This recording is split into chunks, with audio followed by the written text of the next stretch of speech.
मैंने आपको कराई थी उसकी फिर से एक बार इंट्रोडक्शन कर लेते हैं और तीनों क्या करेंगे, रिलेट करके समझेंगे। ठीक है, जिससे ना आपको आइडेंटिफिकेशन करना आसानी से समझ आ जाएगी। ठीक है, इधर देखो पहले टेंसेस क्या होता है, कौन बताएगा? समय जो समय को काम को बताए उसे टेंस कहते हैं। कि जो भी काम हुआ है वो किस समय में हुआ है, किस काल में हुआ है, अभी हुआ है, बहुत पहले हो चुका है, या अभी आने वाले समय में होगा। तो टेंसेस हमें क्या आइडिया देता है कि जो भी आपने वर्क किया है, जो भी मेन वर्क हुई है वो कब हुई है, अभी हुई है, बहुत पहले हो गई है, या अभी आने वाले टाइम पे वो चीज। इतनी बातें क्लियर। अब हर टेंसेस की मेन टेंसेस तो 3 तरीके के हैं। प्रेजेंट टेंस जो काम अभी हो रहा है, पास्ट टेंस जो काम पहले हो चुका है, और फ्यूचर टेंस जो काम अभी आने वाले समय में। अभी तीनों टेंसेस के ना बेटा 4 टाइप होते हैं। अभी हमने सिर्फ 3 कंप्लीट करा है, इसलिए मैंने 3 को डिफरेंस करके एक वीडियो बना रही हूँ। ठीक है, और आपको समझा भी रही हूँ। सिंपल टेंस, कॉन्टिन्यूअस टेंस और परफेक्ट टेंस। प्रेजेंट के भी 3 टाइप रहेंगे। इनके आगे प्रेजेंट लगा तो सिंपल प्रेजेंट, प्रेजेंट कॉन्टिन्यूअस और प्रेजेंट परफेक्ट। पास्ट में होगा तो क्या हो जाएगा, सिंपल पास्ट, पास्ट कॉन्टिन्यूअस और पास्ट परफेक्ट हो जाएगा। इसको फ्यूचर में कर लो, simple future, past future continuous और फ्यूचर परफेक्ट। इसका एक और नाम है इंडेफिनिट। क्या है इसका एक और नाम? इंडेफिनिट। ठीक है, इसका एक और नाम क्या है? Indefinite. Present indefinite, past indefinite और फ्यूचर इंडेफिनिट। ठीक है, अब ना इनको पहले समझते हैं। सिंपल टेंस में क्या आता है, इसमें भी जो आपका वर्ब है, जो भी मेन काम है वो कंप्लीट तो हो गई होती है, लेकिन थोड़ी देर पहले हुई होती है, मतलब बहुत पहले हुई होती है। मैंने खाना खाया, कब खाया? कल सुबह भी तो खा सकती थी, कल की मतलब यस्टरडे मैंने सुबह खाया होगा, हो सकता है मैंने 2 दिन पहले खाया, कोई बड़ी बात थोड़ी ना। तो इसमें जो भी काम हुआ है उसमें आपको ये नहीं पता लगता कि आपने वो काम कब किया है, लेकिन वो काम कंप्लीट हो चुका है। परफेक्ट भी ना कुछ ऐसे नहीं होता, समझो ये मुझे। सिंपल और परफेक्ट थोड़े आपस में मिलते जुलते हैं। इसमें जो काम है हो चुका है, कब हुआ है नहीं पता, इसमें वो काम हुआ तो है लेकिन जस्ट अभी हुआ है। मैं खाना खा चुका हूँ, तुमको क्या लग रहा है कि मैंने खाना अभी 2-3 घंटे पहले या अभी हाल फिलहाल में खाया? मैं खाना खा चुका था, तुम पास्ट टेंस की बात कर रहे हो, उसमें भी तुमने काम क्या कर दिया, डन कर दिया, थोड़ी देर पहले की ही बात हो सकती है। मैं खाना खा चुका हूँ, तुम फ्यूचर में कोई काम डन करने की बात कर रहे हो ना, कोई काम डन करने की बात। तो ये सब क्या है तुम्हारी परफेक्ट में, इसमें दोनों में काम डन हो जाता है, लेकिन डिफरेंस क्या है, इसमें बहुत पहले हुआ होता है, इसमें वो काम जस्ट मतलब कि हाल फिलहाल में हुआ होता है। कॉन्टिन्यूअस में क्या होता है, जो भी आपकी वर्ब है वो काम अभी भी क्या कर रहा है, चल रहा है। क्या कर रहा है बेटा? टेंसेस तो समझ आता था ये कौन सा टेंस है, लेकिन जब बात बहुत सारे टेंसेस आते हैं कंफ्यूज हो जाता है कि इसकी इंग्लिश कैसे रहे। पहले तो अगर पहचानना ही नहीं सीखोगे तो क्या आप इंग्लिश बना लोगे? नहीं बना सकते ना। तो इंग्लिश बनाने आने के लिए ना बेटा आपको पहले पहचानना सीखना है। क्या सीखना जरूरी है? पहचानना। हिंदी में पहचानना सीखो, तभी जाके हमें मेन मकसद क्या होता है इंग्लिश का, हमें इंग्लिश लिखनी आनी चाहिए, बोलनी आनी चाहिए। तो बोलने के लिए तो पहले आप देखो हम इंडिया में रहते हैं, हमारे इंडिया में जो मदर टंग लैंग्वेज है वो हमारी क्या है, हिंदी। तो पहले जो हम हिंदी में तो फॉर्म करेंगे, कोई भी सेंटेंस आपने बोलना है तो ब्रेन में तो पहले हम उसकी एक स्ट्रक्चर बनाएंगे, क्या मैं ये बोलना है, फिर पहचानेंगे कौन सा टेंस है। देखो स्टार्टिंग में आपको टाइम लगेगा बनाने, लेकिन धीरे धीरे जब ये करने लग जाओगे, कहते हैं ना वो practice make a man perfect. वही वाली बात है, इंग्लिश में भी इंग्लिश बोलनी उसी को आती है जो बहुत ज़्यादा इसी प्रैक्टिस करती है। लिखने से नहीं होने वाला, आपको बोलना पड़ेगा। क्या करना पड़ेगा? बोलना पड़ेगा। यू हैव टू स्पीक, करना ही करना पड़ेगा। चलो जल्दी, तीनों के ना हम प्रेजेंट करेंगे हिंदी में, पास्ट करेंगे और क्या करेंगे, इसका भी क्या करेंगे, पी आर से प्रेजेंट, पी ए से पास्ट और एफ यू से इसमें भी याद पी आर ये और समझो, पी आर से प्रेजेंट, पास्ट और फ्यूचर।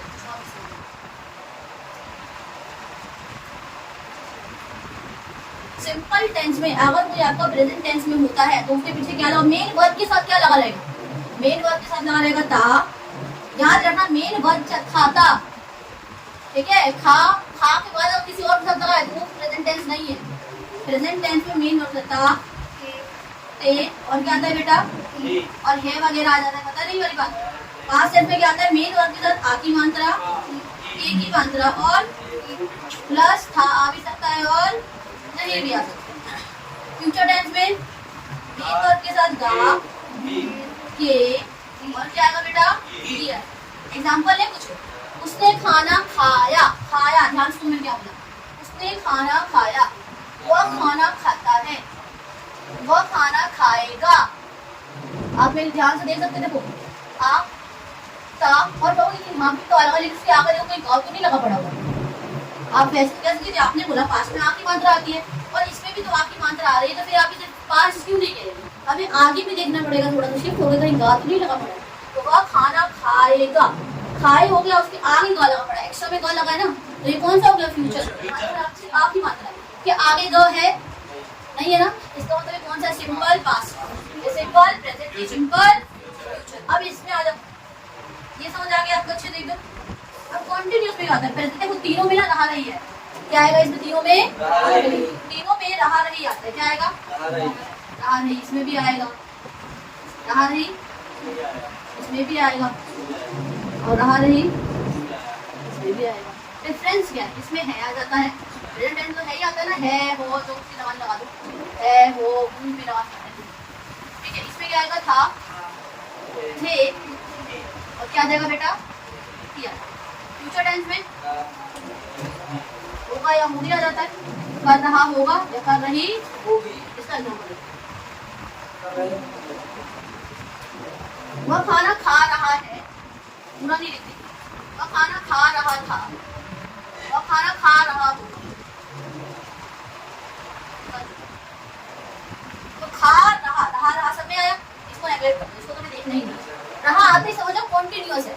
अगर किसी सेंटेंस में रहा लिखा मिले मैं कितना बड़ा दूँ, उसने कल किसके साथ कब और कहाँ यहाँ पे घूमने जा रहा था, सब भूल जाओ, बस लास्ट में देखो क्या बोला गया, रहा आ गया कंटिन्यूअस है, और उसके आगे क्या लग गया, था लग गया ना, मतलब कौन सा हो गया, पास्ट। आप जरूरी कि आप मुझे पास्ट, आप कंटिन्यूअस पास्ट हो तो क्या दिक्कत है, आपको पहले सीखना ही तो है। आप समझे, बहुत सारे सोचते कि नहीं मैं पहले पास्ट हूँ फिर कंटिन्यूस नहीं। अगर आपको आइडेंटिफिकेशन में टेंस मतलब पहले वो टाइप बता दीजिए, कंटिन्यूअस सेंस है और कौन सा है, पास्ट है। एक और क्वेश्चन डिफिकल्ट, रवि अपने चाचा के साथ कल दिल्ली घूमने के बाद आगरा से कहाँ जा रहा है। सेंटेंस बड़ा होगा, बच्चे नहीं तो आगे वाली बातों में फंस जाएंगे, फंसना ही नहीं है। रहा आ गया मतलब कंटिन्यूअस है, और था आ गया मतलब पास्ट। कौन सा टेंस हो गया बेटा, इसको सिंपल पास्ट में करें, रवि अपने चाचा के साथ आगरा घूमने के बाद दिल्ली से घूमा, सिंपल पास्ट। बताओ इस रहा रही आया क्या, नहीं आया ना, तो सिर्फ सीधा घूमो में फोकस करो। आगे वाले सेंटेंस के आपको वेब में नहीं फंसना, उसके जाल में नहीं फंसना, आपको क्या करना है, पहचानना है बिल्कुल सही तरीके से। बात समझ आ रही है मेरी, क्या आप इन दोनों में डिफरेंस कर लोगे आराम से। अब परफेक्ट में देखते हैं, परफेक्ट में बहुत सारे वर्ड्स आते हैं, तो सारे वर्ड्स का मैं आपको यहाँ लिखे बता देती हूँ। देखो चुका आता है, और बताओ चुका, चुकी और चुकिया आ सकता है, बहुत सारी चीजें आती है बेटा। तुम्हें ना इतने सेंटेंस लिखने के बाद ना बहुत सारे सेंटेंस ऐसे आएंगे जो आपको पता भी नहीं रहे, याद रखना ये वाली बात, ये तो मैं समझाई वो ट्रिक की तरीके से। आपको सेंटेंस पढ़ के भी आइडिया लगाना पड़ेगा कि ये सिंपल है या परफेक्ट। बात समझ आ रही है मेरी, ये सेंटेंस तो जितने मुझे पता है वो बता देती हूँ। ये हो सकता है, ये हो सकता है, की हो सकता है, ठीक है, लिया हो सकता है, लिए हो सकता है। बात समझ आ गई मेरी। अब कुछ मेरा ऐसे होता है, मिले हैं, समझो मिले, समझो ध्यान से, हम उनसे आज मिले हैं, वर्ब के साथ एक ही मात्रा लगी है, क्या लगी है, आप कहोगे जी वर्ब के साथ अगर एक ही मात्रा आती है तो वो मेरा सिंपल पास्ट है, बिल्कुल सही। लेकिन इसके आगे क्या था लगा हुआ मिल रहा है आपको, क्या इसके आगे था है, नहीं है ना, मतलब ये प्रेजेंट परफेक्ट है। कौन सा टेंस हुआ, मैं, हमने उसे सामान दिए हैं।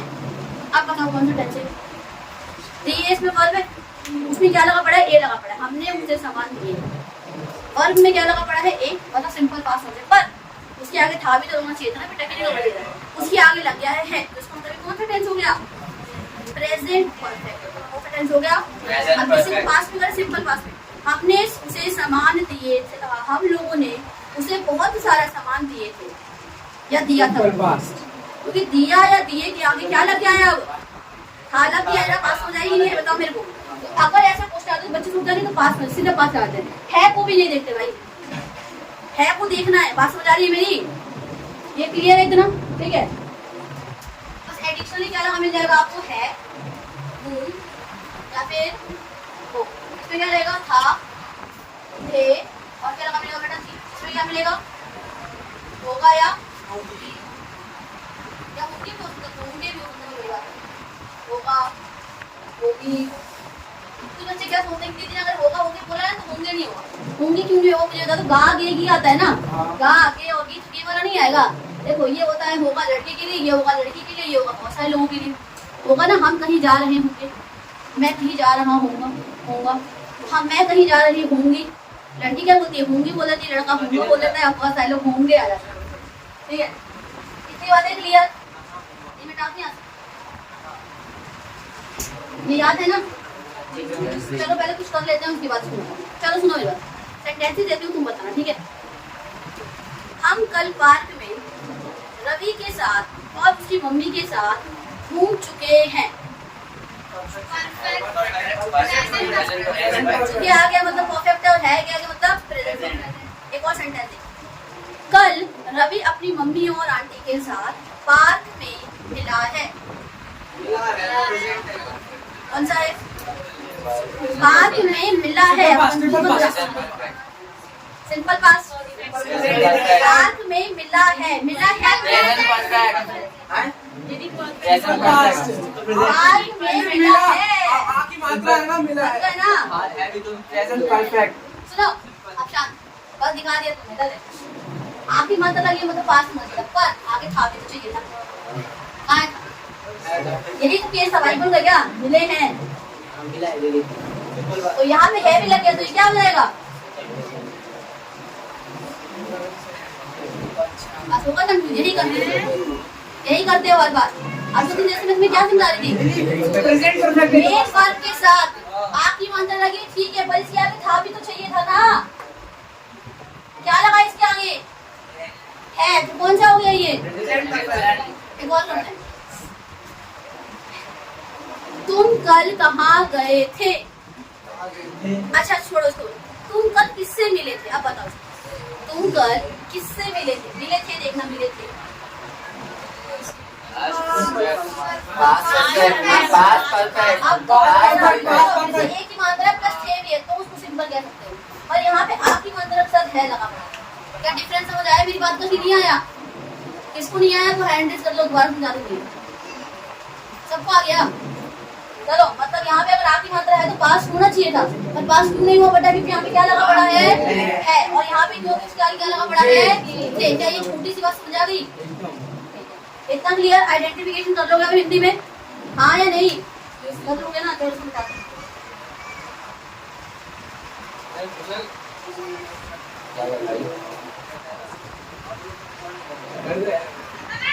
बेटा तू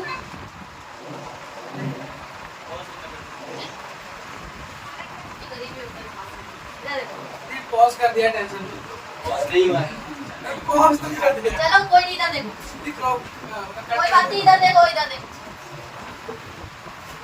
अब इधर आगे देखते हैं, अब इंग्लिश में जानते हैं। ये है प्रेजेंट, ये है पास्ट, और ये है कंफ्यूज होता ना कि इंग्लिश वाले में होता।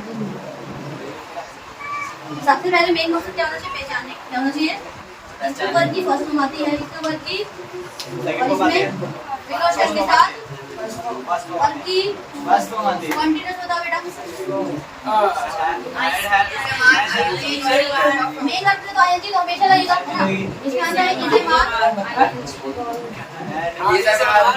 मेन वर्ब के साथ was verb plus main verb के साथ was below shall plus be plus main verb के साथ कितना समझ आ गया? इस पे आ जाओ।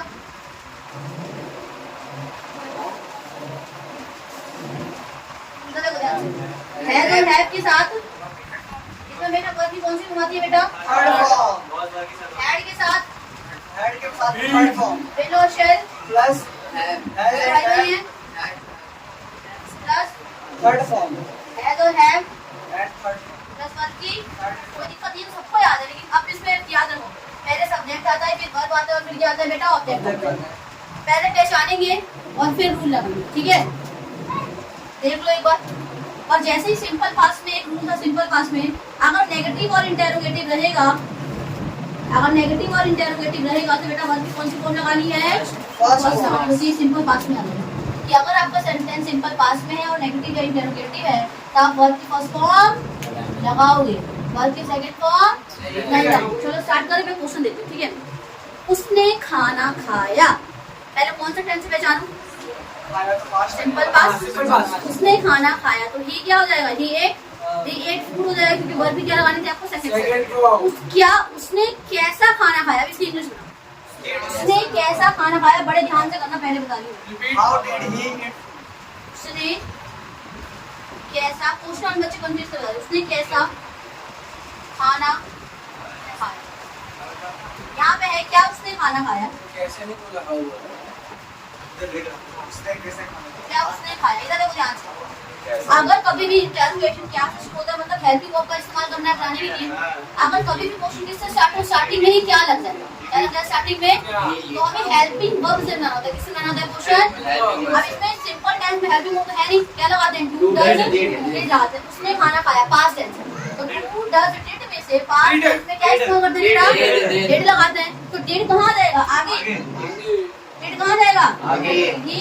और मैंने क्या बोला, इंटरोगेटिव में नेगेटिव वर्ब कौन सी फर्स्ट, तो डिड ही, कोई दिक्कत इसमें। देखो फिर से वही करो, उसने खाना खाया, देखो अभी तो उसने खाना खाया तो ही एट, ईट फूड हो जाएगा, ही एट फूड ये होगा। कैसे को क्या कहते हैं? समझो, पहले तो सिंपल सेंटेंस बना, उसने खाना खाया तो ही एट। इसका अब हेल्पिंग वर्ब वाला क्वेश्चन हो जाएगा, Did he eat food? Did he eat food होगा, निफ्टी में डू डज डिड लगाना है, तो did He eat food. So what kind of eat? Interrogative लगता है, वर्ब की कौन सी फॉर्म हो गई, बस हो गई ना। अब कैसे को क्या बोलते हैं, Which kind या which kind बोलते हैं? क्या बोला, कैसा खाना खाया, क्या बोला, कैसा, कैसा खाना खाया, तो क्या होता है, विच काइंड हो सकता है, Which kind ही होगा? Which kind of food, which kind. Did he eat food? यहाँ पे मतलब उसने कब खाना खाया, तो ज्यादा सिंपल हो जाएगा, विच काइंड ऑफ लगाना पड़ेगा, तुम्हें कंफ्यूज हो जाएगा। तो यहाँ पे व्हेन आ जाएगा, क्या देगा बेटा, When did he eat food? When, when आ गया ना, आगे से Did he eat? बात समझ आ गई, हाँ दीदी। ये समझ आएगी नहीं है, पहले बताओ, आ गया ना। अब कंटिन्यू समझ, क्या वह खेल रहा है, क्या वह खेल रहा है, प्रेजेंट कंटिन्यूअस, मैंने बोला क्या वह खेल रहा है, वह कब खेल रहा है और क्यों खेल रहा है, चलो इंग्लिश देखो ध्यान से, क्या वह खेल रहा है, पहले तो वह खेल रहा है, इंग्लिश बनाओ, इज प्लेइंग, तुम डायरेक्ट कर सकते हो, अब इंग्लिश को आगे ले आना पड़ेगा, क्योंकि क्या से शुरू हो रहा है ना, हेल्प वो कहाँ आएगी, आगे, तो इस कहाँ जाएगा बेटा, इंग्लिश में देखो, वह खेल रहा है, इज प्लेइंग। अब हेल्पिंग वाला क्वेश्चन बनाओ, इज आगे आ जाएगा, इज ही Playing. अब क्यों को क्या बोलते हैं इंग्लिश में, वाई कहाँ लग जाएगा, आगे। मतलब तुम क्या करते हो, तुम सब बना लेते हो, लेकिन पता इज लगाना भूल जाते हो, वाई ही प्लेइंग बोलते हो, मतलब इज नहीं, वाई ही इज प्लेइंग बोलते हो, पर तुम ये भूल जाते हो कि इज कहाँ आना चाहिए, ही से पहले, बस यही बहुत सारे बच्चों का गलती करेंगे। बात समझ आई मेरी, क्या करते हो तुम सब कुछ सही बनाते हो, बस इज को आगे ले आना भूल जाते हो। मैंने बोला वह क्यों खाना खा रहा था, तो वाई ही इज ईटिंग बोल दिया तुमने, वाई इज ही होगा ना, वाई ही इज नहीं होगा। बात समझ आई, क्या वह खेल चुका है, इसकी क्या वह खेल चुका है, पहले टेन पे जानू पे। अब प्रेजेंट परफेक्ट है और वह के साथ क्या आना चाहिए, हैज की है, हैज कहाँ जाएगा, आगे, हैज ही ईटन, क्या वह खाना खा चुका, ये बोला ना, क्या हैज ही ईटन, मैं सेंटेंस क्या बोला, हैज ही प्लेड गेम, या हैज ही प्लेड, मैंने खेल तो बोला नहीं, क्योंकि हैज ही प्लेड सिंपल है कि नहीं है, सिर्फ इसको अगर तुम असर्टिव बना कि हैज प्लेड होता, हैज कहाँ आ गया, आगे। पता है हेल्पिंग वर्ब आगे कब आती है, जब भी क्वेश्चन क्या से स्टार्ट हो, क्या वह खा रहा है, इज ही ईटिंग, क्या वह खेल रहा है, इज ही प्लेइंग, क्या तुम खेल रहे हो, आर यू प्लेइंग। बात समझ आ गई मेरी, सिंगुलर के साथ इज आता है और प्लूरल के साथ क्या आता है बेटा, अब एक बार ना हेल्पिंग वर्ब को सीख लेते हैं, सिंगुलर के साथ क्या लगता है, देखो सिंपल टेंस कभी भी होगा तो आप डू डज डिड का इस्तेमाल करो, क्या बनाने के लिए, नेगेटिव और इंटेरोगेटिव बनाने, याद रखो जब भी आपको नेगेटिव या इंटेरोगेटिव बनानी है तो आपको किसका इस्तेमाल करना पड़ेगा, सिंपल टेंस में डू डज और डिड। अगर प्रेजेंट टेंस में है तो डू और डज लगेगा, और अगर सिंगुलर है तो डज रहेगा, और प्लूरल है तो डू लगेगा, और पास्ट टेंस में हो तो चाहे सिंगुलर हो या प्लूरल हो, दोनों के साथ क्या लगना है बेटा, डिड लगना है। कॉन्टिन्यूस टेंस पे आ जाए, प्रेजेंट टेंस में इज एम आर लगता है, एम हमेशा आई के साथ लगता है, सिंगुलर के साथ इज लगता है और प्लूरल के साथ आर लगता है। पास्ट टेंस में वॉज और वर का इस्तेमाल होता है पास्ट कंटिन्यूअस में, पर अगर सब्जेक्ट सिंगुलर है तो आप क्या लगाओगे, वॉज की वर, और प्लूरल है तो फ्यूचर टेंस में कोई गड़बड़ नहीं, क्योंकि विल लगना है हमेशा। परफेक्ट में आ जाए, परफेक्ट में आपको प्रेजेंट टेंस में हैज और है तो इस्तेमाल करना होता है, लेकिन अगर सब्जेक्ट सिंगुलर है तो क्या लगाओगे, क्या लगाओगे, और प्लूरल है तो, और अगर पास्ट टेंस में है तो हैड रहेगा, चाहे सिंगुलर है या फिर फ्यूचर में, फिर से विल और शैल के साथ अगर सिंगुलर है तो हैज लगा दो, और प्लूरल है तो फ्यूचर वाले तो कोई दिक्कत ही नहीं आएगी, हाँ ये दो। ठीक है, इतना समझ आ गया तीनों अच्छे से। देखो बेटा मैंने रिलेट करके बता दिया, एग्जांपल देखिए होती है, अब मत भूलना इन तीनों में डिफरेंस। बात समझ आ गई अच्छे से।